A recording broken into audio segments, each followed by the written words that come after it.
Hi everyone, my name is Jordan. I'm a customer success manager here at GoLinks, and today I wanted to show you our Google Docs integration.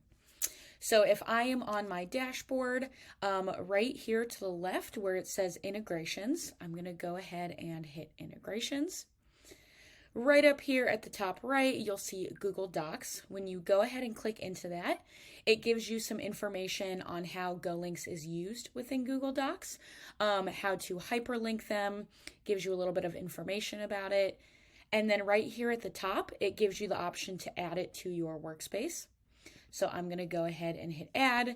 When you do that, it will bump you over to the Google Marketplace. If you have not already installed it, it will say install right up here at the top right. I have already installed it, so I'm going to go ahead and just open up a new Google Doc.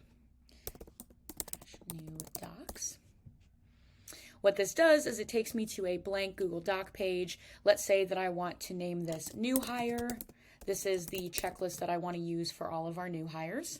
So I'm going to say day one.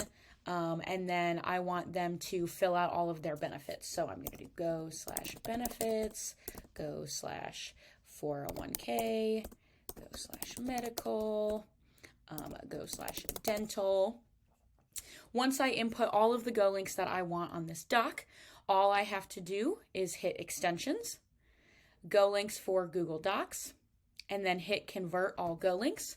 It'll take a couple of seconds and then it will convert all of those GoLinks into clickable links that your new hires can now, if they want to go select their benefits, all they have to do is just hit the link and it will take them directly to their benefits page. So this is really helpful for if you have GoLinks scattered throughout a doc.